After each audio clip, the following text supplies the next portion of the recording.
Hello, Blazers. Welcome to episode 81 of UAB Green and Told, original release Monday, September 26th, 2022. UAB Green and Told gives us a chance to share stories from members of the UAB community. Want to check out previous episodes? Look us up online at alumni.uab.edu/greenandtold, on Spotify, and the Apple Podcast app. While there, we'd love for you to leave a written review so more alumni can find us. I'm Greg Berry, a UAB alum and Director of Communications in the UAB Office of Alumni Affairs. Provocative, moving, and inspirational. Those three words have been used to describe Swapna Kakani's life story. You see, from birth, she has lived a life many of us would never be able to fathom. As she'll share, her normal was far from yours and mine. 1 year of age onwards, I have been fed by the IV and the feeding tube. Those early obstacles never really went away. As she'll explain, they persisted even during her undergraduate studies at UAB. I ended up having more surgery in the fall of my junior year, and I had to just change my whole course load at that point. But Swapna didn't let the rare disease she was born with define who she is. It's part of me. It's not going to drive me. It's not going to define me, but it's part of me. And I'm not going to let it be a burden, but rather, how can I use it in a positive way, in a driving force?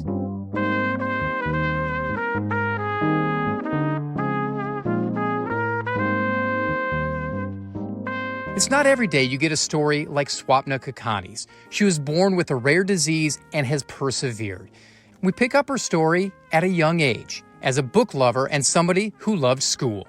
I went to the same school from first grade through 12th grade, and I think that really shaped who I am today and really influenced what I do today as well as who I interact with. Meaning, this school was a private school, small. They kind of kept me safe in terms of my own chronic disease and respected my privacy. And some of my high school friends are still my best friends today, and those who I hang out with today in Huntsville as I'm here. At an early age, you were diagnosed with short bowel syndrome. You alluded to it just a few moments ago.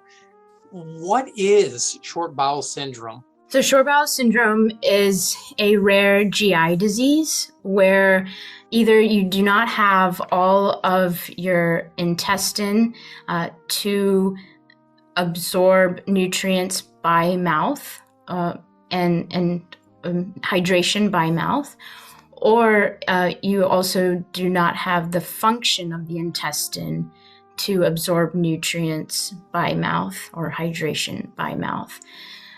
There is a lot of etiologies, causes to short bowel syndrome. Even more rare is it to be born with a birth defect like I was, and then to have short bowel syndrome. That's even a smaller subset of the short bowel syndrome population. Other reasons people can get short bowel syndrome, we say anyone can get it, meaning you could be in a car accident and they have to take out a lot of your intestine. You can have short bowel syndrome, or a cancer, and to remove the cancer, they have to remove a lot of the intestine. I mean, the reasons are numerous, but the congenital defect, like I had, that is one category of etiology for short bowel syndrome. So how old were you when you were diagnosed with short bowel syndrome? Specifically 2 days old. 2 days old. Mm-hmm. So as a youngster, you obviously didn't know what was wrong. I mean, you couldn't comprehend. Even when you were 4, 5, 6 years old, you couldn't comprehend the enormity of the syndrome that you had. What limitations did you face growing up at an early age? Not very many. And surprisingly, I know people use the word challenges or limitations, and it really wasn't that many because we truly adapted. We had to adapt to this, well, I always say new normal, but there's really no normal. And so adapt to our own lifestyle. From birth, I have been dependent on nutrition from an IV. So a permanent catheter in my veins that is in my chest. And so that nutrition bypasses the GI tract. And so that allows me to be fed.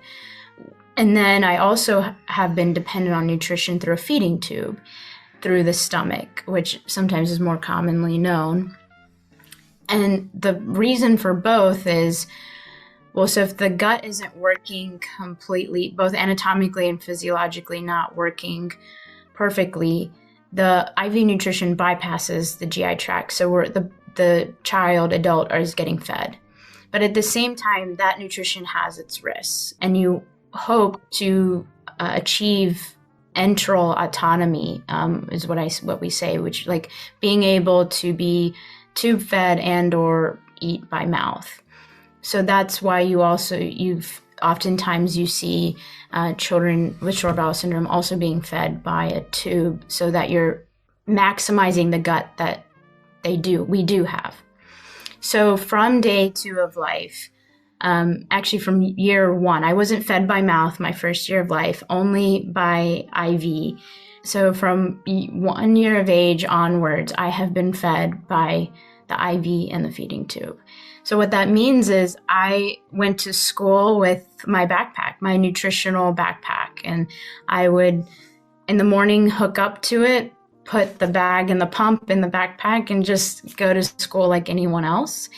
And then come back, take it off, get a little break before bedtime. And then at bedtime would hook up to the feeding tube, but also the IV, and hang that on the IV pole and get all my nutrients almost at night.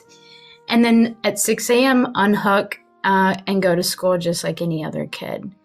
However, I think some of the things that a lot of people didn't see were the hospitalizations and the complications. And even I did not understand, in youth, never really understood the gravity of the disease, and never understood the chronicity of it. Really thought, this will all go away.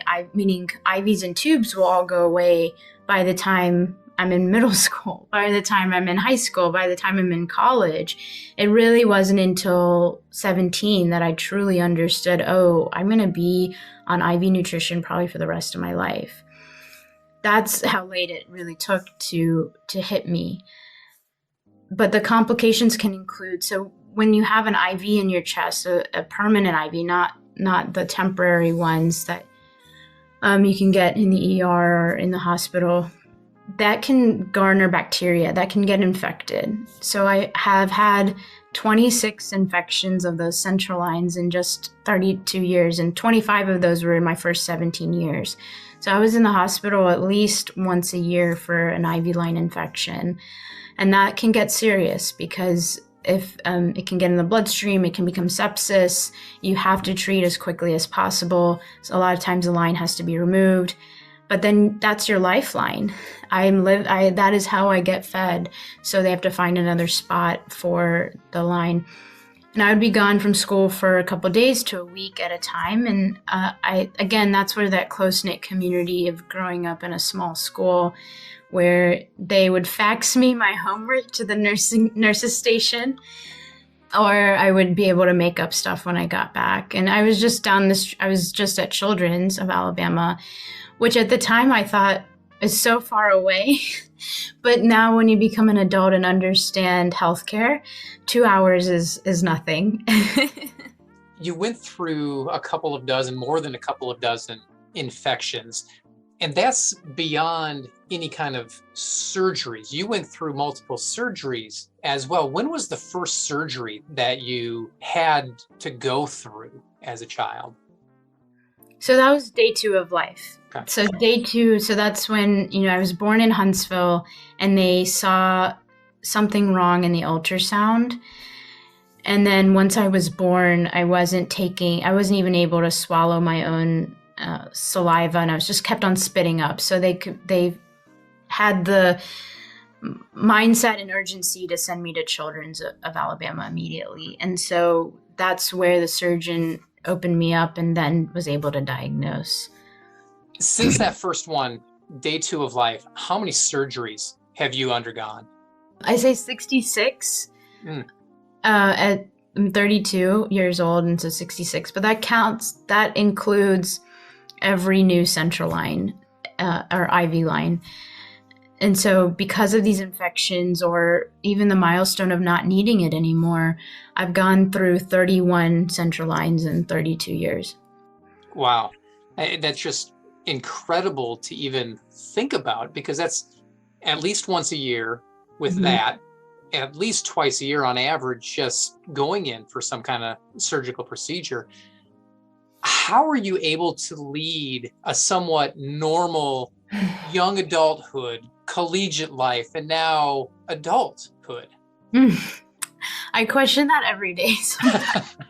So I think growing up, I think it was a blessing in disguise that, one, I did not know any different, meaning this was my life from day one. So I never knew what life could be otherwise. So I kind of thought this was part of the course. And two, I have this mindset of it's part of me. It's not going to drive me. It's not going to define me, but it's part of me. And I'm not going to let it be a burden, but rather, how can I use it in a positive way, in a driving force, and helping me move forward. And I think me trying to always move forward and never really looking back has been a great coping mechanism, as well as a curse, because it does catch up with you at a point. Because things happen quite frequently, and the infections are not occurrences that you can sit on. You have to move fast. Doctors have to move fast. Decisions have to be made. You have to go to the OR quickly if necessary. So it was just kind of second nature that, okay, I'm just going to bury that experience and go to the next. And hey, I have a science Olympiad competition this weekend. I'm going to focus on that. And I always had something opposite to look forward to. And I was grateful to have the social support, as well as a friend community, the spend the nights. Granted, my first spend the night was in 4th grade, and my dad was right there, probably the whole night, right when we went to sleep. But gradually we got the courage to do some of the activities that all kids do. I didn't swim for a long time because you're not supposed to get the IV line wet. And we have a pool, so that was an interesting time. But we still did those activities because it was more important for us to just live. And now in my 30s, as I understand desire to grow and mental health, now I'm kind of processing a lot of what has happened in the past and the just medical trauma, to be really frank. And the truth is, it's a chronic disease. So that acceptance of this chronicity helped a lot. However, that doesn't happen overnight. And once I accepted that chronicity and accepted, like, this is what is happening today, I will always be a complex case. I am, and I will be.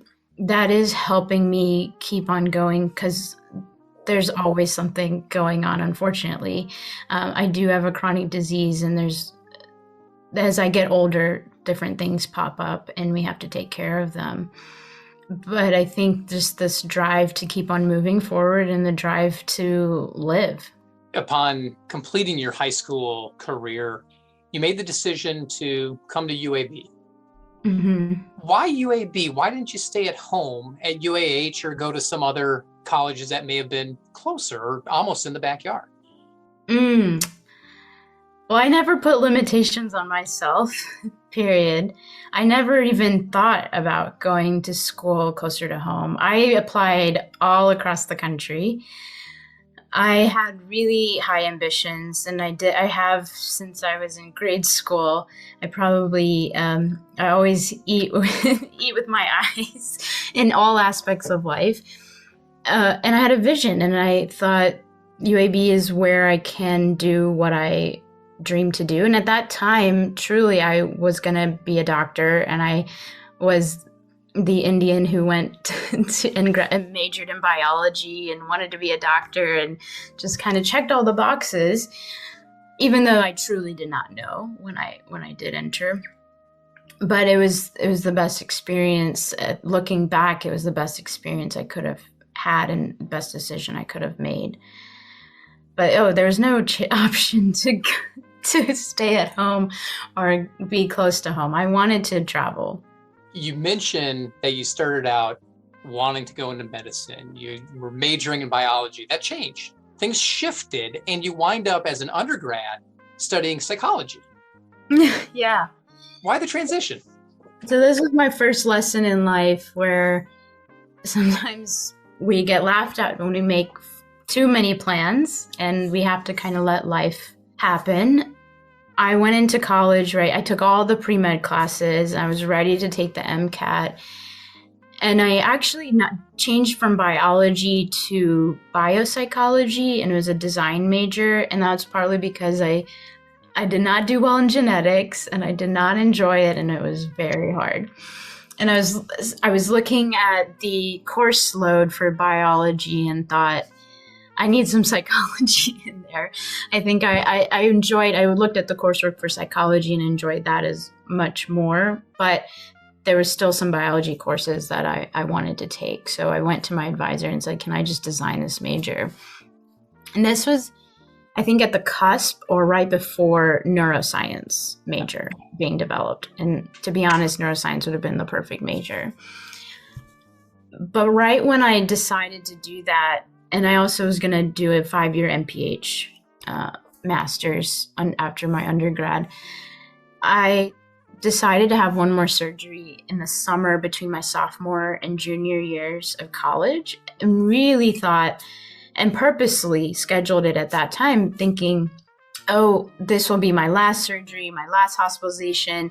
This will make me free of IVs and tubes. Because I think even though I accepted that chronicity of this disease deep down, I really wanted to be like my peers and not be connected if I didn't have to be.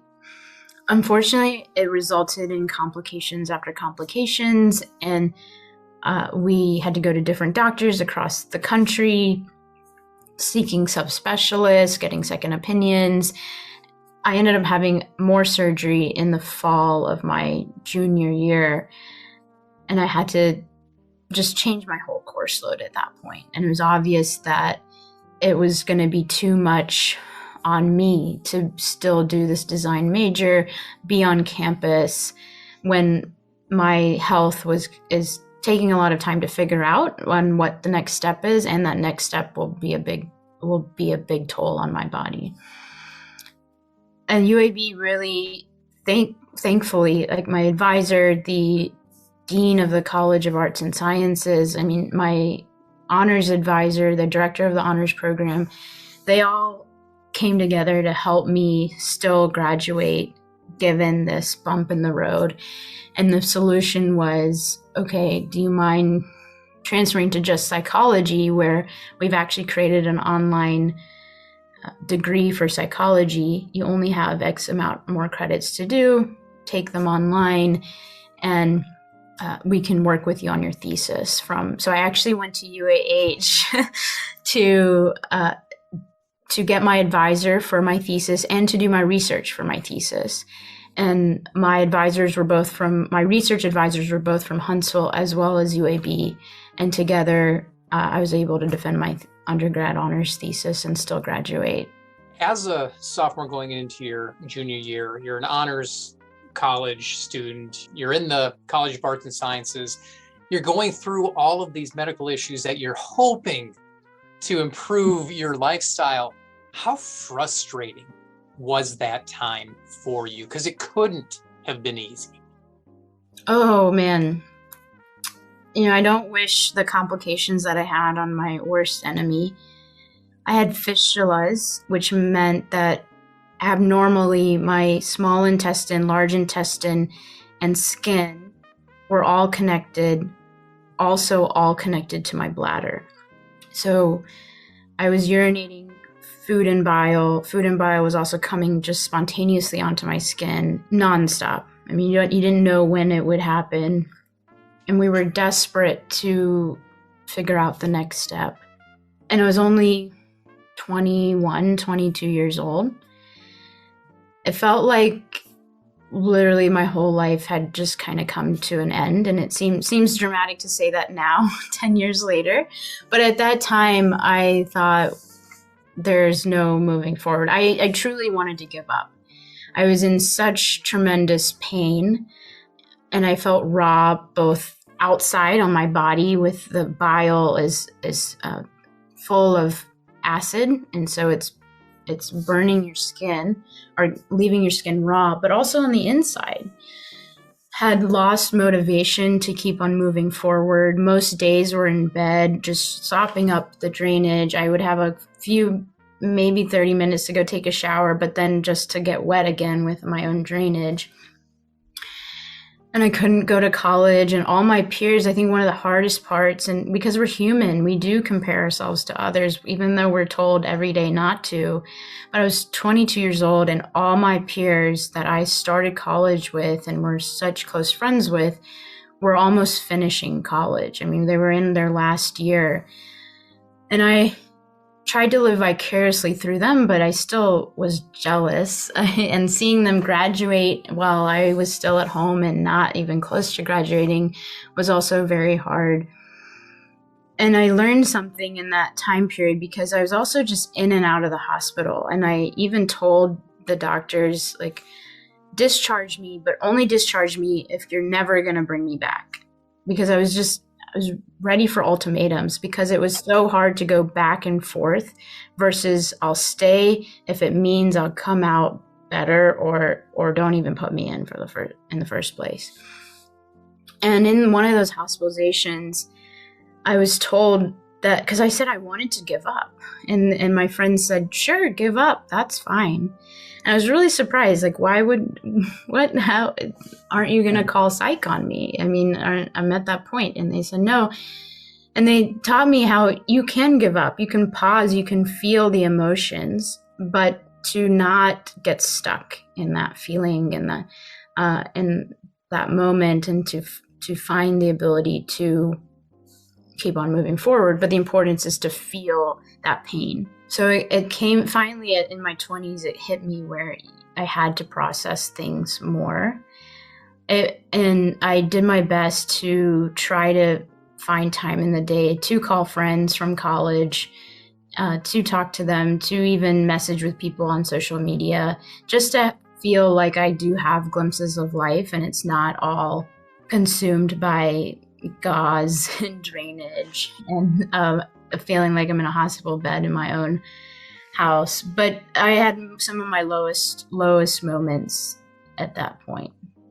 But you also had success, and you achieved great things. You graduated very highly in your class. You gave the commencement address.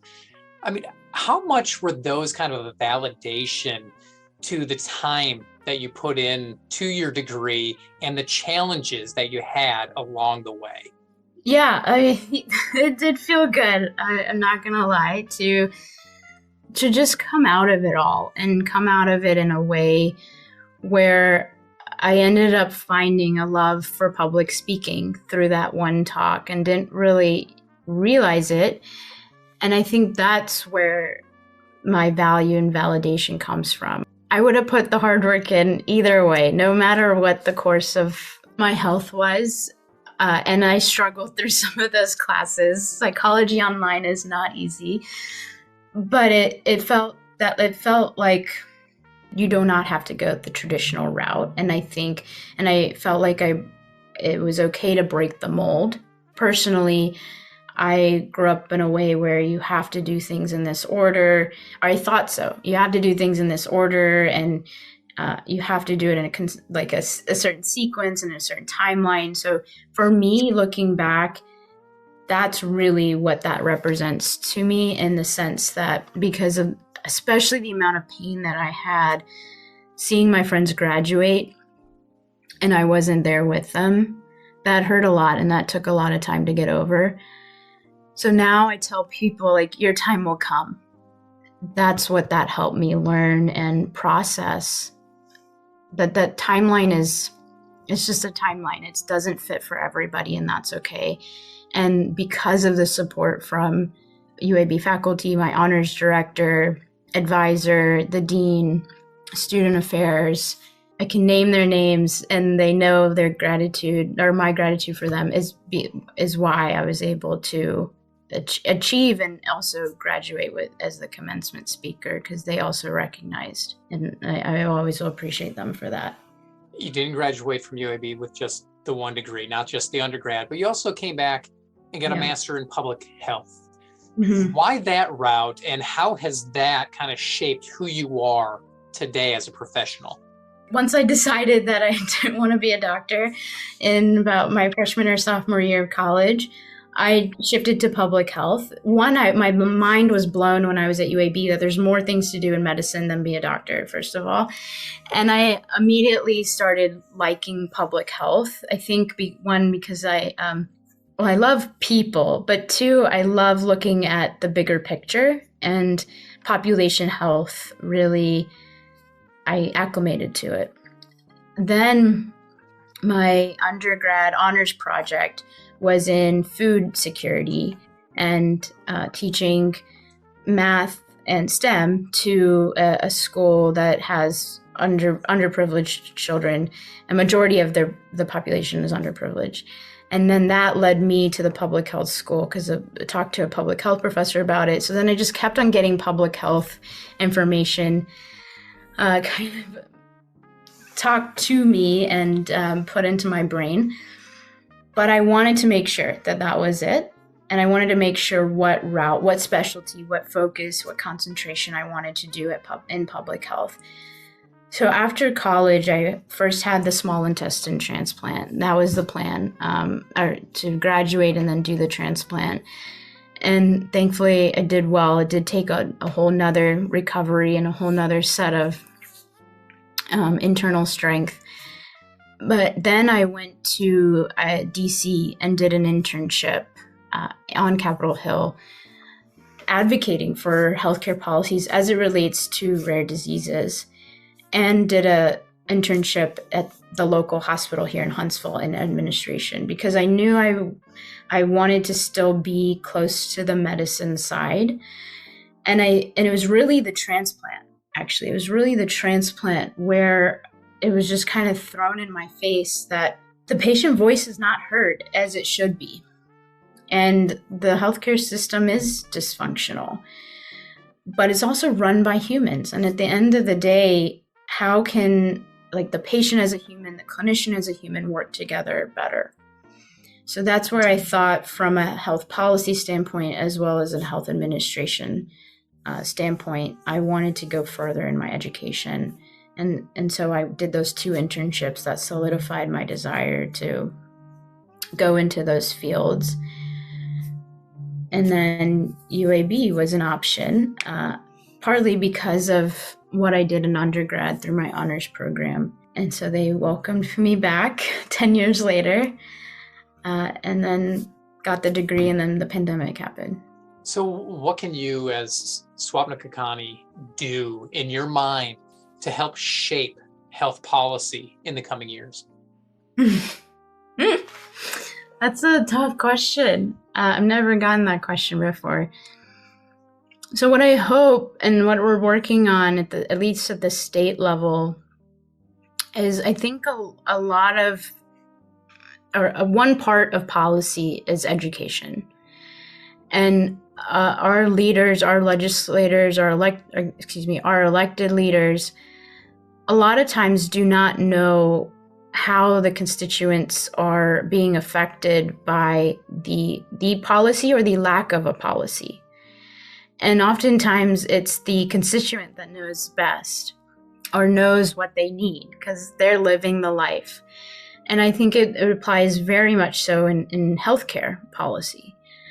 So what we're doing, at least at the state level, is we're building coalitions to bring the rare disease community together to advocate for some of the healthcare policies that have actually been passed in some other states, and we're behind in doing so, and really making sure that the voices from not only the patient voice, but the clinician voice, the researcher, the payer, it's really powerful to get voices from multiple avenues speaking on the same topic towards the same agenda. I believe that really can help push the target forward, or in this case, pass the policy, or at least build up some regulation to help. And thus far, we just haven't had that kind of voice, at least for the rare disease community in the state. And so I hope to change that and improve that.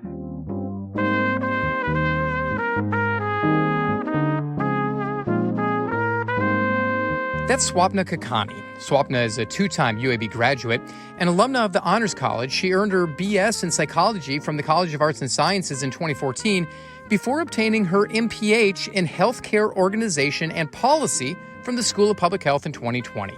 In 2017, Swapna founded Alabama Rare, a grassroots coalition that unites and provides support for individuals and families within Alabama's rare disease population. She's also a professional speaker and healthcare advocate.